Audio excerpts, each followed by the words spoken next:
राम शेतकरी मित्रांनो, मी संतोष रोडे पाटील, फळबाग सोबती, योगेश मस्के सरांसोबत आपण आज डोनगाव पाचोडच्या जवळ शिवारामध्ये आलेलो आहोत.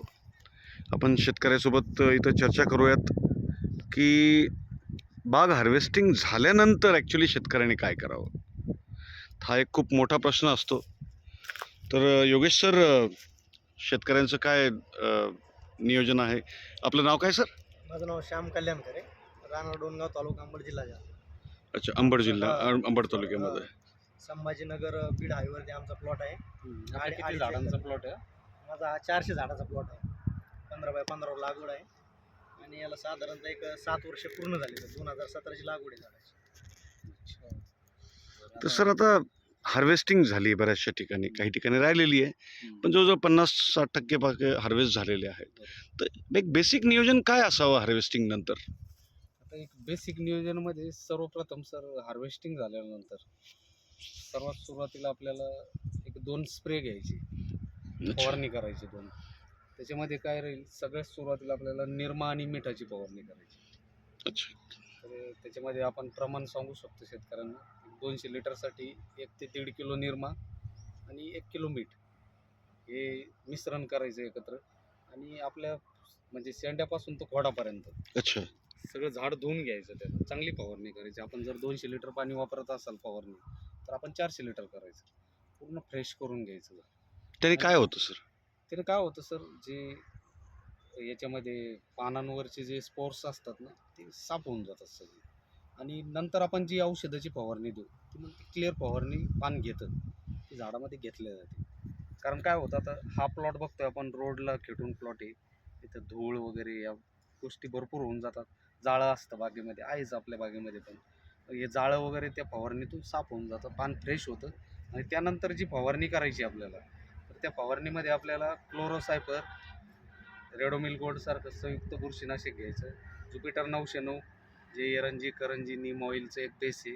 आणि त्यानंतर त्याच्यामध्ये एखादं मायक्रोन्यूटन चांगल्या कंपनीचं घ्या.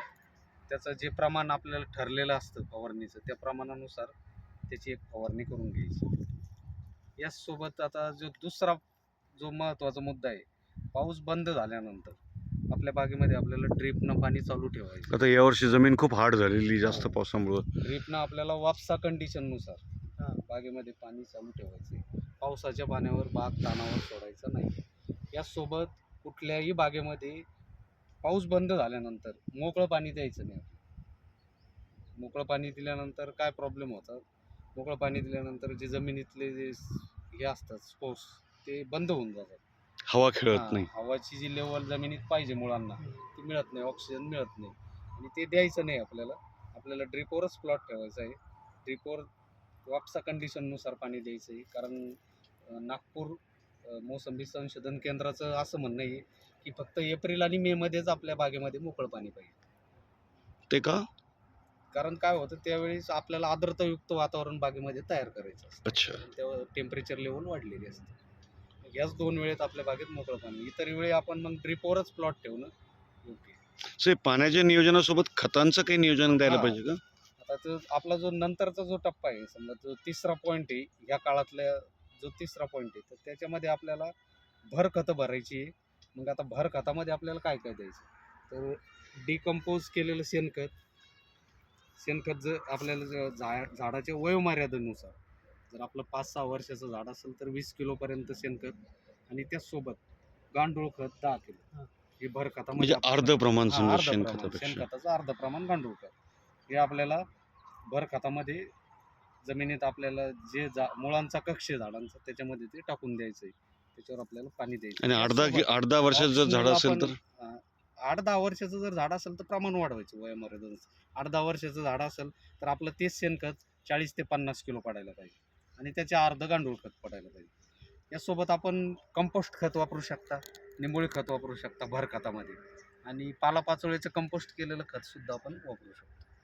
यावेळी आपल्याला रासायनिक डोस द्यायचं काही काम नाही सध्याच्या काळात. कारण विद्यापीठाचं म्हणणं असंच आहे की रासायनिक डोस आपल्याला ताण तोडल्यानंतर द्यायचं. काही झाडं छोटे असतात, 4, 4.5, 5 वर्षाचे. नवीनच बहार धरणं सुरू असतं त्यांचं, त्यांनी तसं- रासायनिक खताचं काही तसं थोडंफार असू मात्र शकतं सर. त्यांनी थोडाफार प्रमाण वापरू शकतात ते झाडांचं. त्याचसोबत ज्या आता ह्या वर्षी अतिवृष्टी झालेली आणि जो वरचा थर असतो जमिनीतला अन्न घेणारा थर तो वाहून गेलेलं आहे गेलेला आहे. सगळं. तर काही ठिकाणी जी बाग आपली खराब झालेली आणि तिथं अन्नद्रव्याची कमतरता भासते, तर अशा ठिकाणी थोडा हलक्या स्वरूपाचा ते रासायनिक डोस देऊ शकतात.